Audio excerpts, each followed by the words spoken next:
Assalamualaikum warahmatullahi wabarakatuh. Kami dari kelompok 3 akan mempresentasikan tentang identitas nasional dan pengaruh globalisasi.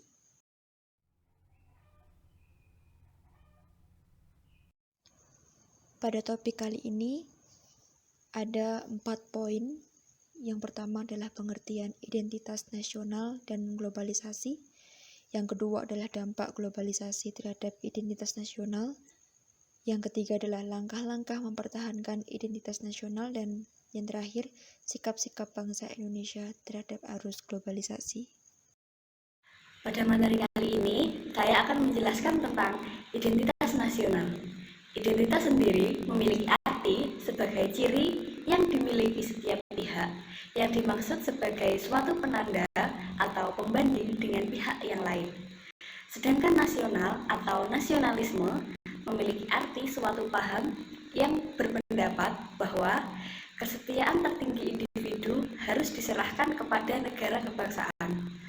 Identitas nasional adalah kepribadian nasional atau jati diri nasional yang dimiliki suatu bangsa yang membedakan bangsa satu dengan bangsa yang lainnya. Kemudian yaitu dampak globalisasi terhadap identitas nasional. Yang pertama yaitu pengaruh positif. A. Pemerintah dijalankan secara terbuka dan demokratis. Yang B. Terbukanya pasar internasional. Kemudian etos kerja yang tinggi dan disiplin. Poin yang selanjutnya, pengaruh negatif globalisasi terhadap nilai-nilai nasionalisme. A. Rasa nasionalisme bangsa akan hilang. B.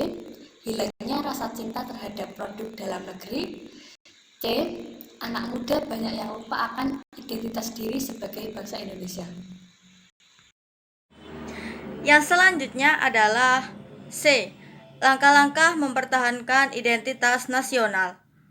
Ada 2 cara yang bisa dilakukan untuk mempertahankan identitas nasional, khususnya bangsa kita sendiri, bangsa Indonesia. Yang pertama adalah media sosial. Informasi melalui media massa saat ini ikut memegang peranan penting dalam menentukan aspek-aspek kehidupan manusia. Adanya kemudahan dalam mengakses informasi dan berita secara real time menyebabkan pertumbuhan media digital sangat meningkat pesat. Adapun 4 langkah untuk menguatkan dan mempertahankan identitas nasional diantaranya yaitu A. Mengembangkan nasionalisme. Contohnya dengan menggunakan produk dan teknologi dalam negeri. B. Pendidikan nasionalisme sejak dini. Contohnya menanamkan budaya Indonesia kepada anak-anak. C. Melestarikan budaya. Contohnya mengenalkan atau mempromosikan budaya daerah Indonesia melalui sosial media. D. Bela negara. Contohnya membuat konten positif tentang negara Indonesia melalui sosial media. Yang kedua adalah pendidikan multikultural berbasis kearifan lokal.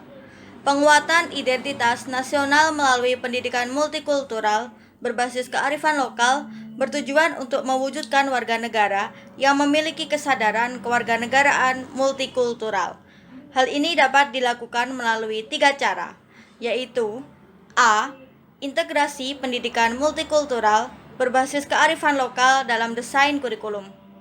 Cara ini dapat dilakukan dengan memasukkan gambar dan penjelasan tentang pahlawan nasional dari suku bangsa atau etnis dan benda-benda budaya ke dalam pelajaran yang sesuai. B. Optimalisasi pendidikan kewarganegaraan berbasis multikultural dan kearifan lokal. Pendidikan kewarganegaraan berwawasan multikultural dan kearifan lokal sebagai disiplin ilmu yang berguna untuk mengajarkan wawasan kebangsaan yang digali dari nilai-nilai budaya daerah. C. Penempatan pendidikan multikultural sebagai falsafah pendidikan, pendekatan pendidikan, bidang kajian, dan bidang studi. Ini adalah sikap bangsa Indonesia terhadap arus globalisasi. Seperti yang telah dijelaskan pada penjelasan sebelumnya, bahwa globalisasi ini bisa memberikan dampak positif dan negatif. Dan untuk mencegah dampak negatifnya, maka Pancasila hadir sebagai filter, yang mana filter tersebut adalah sebagai saringan bagi nilai-nilai yang sekiranya itu asing dalam masuknya era globalisasi di Indonesia. Dan juga Pancasila itu berperan sebagai jiwa dan kepribadian Indonesia. Globalisasi ini dirasa mampu membuat masyarakat Indonesia itu menjadi kaum individualis. Contohnya itu seperti mementingkan diri sendiri dan mementingkan golongannya sendiri. Karena itu sebabnya adalah masyarakat kita itu kurang akan pemahaman nasionalisme, dan maka bisa disimpulkan bahwasanya kita sebagai warga negara Indonesia itu sudah seharusnya memahami Pancasila dan mengamalkannya. Contoh lain itu bisa dilihat sikapnya dari anak muda yang lebih memilih kebudayaan baru, yang lebih modern dan kekinian.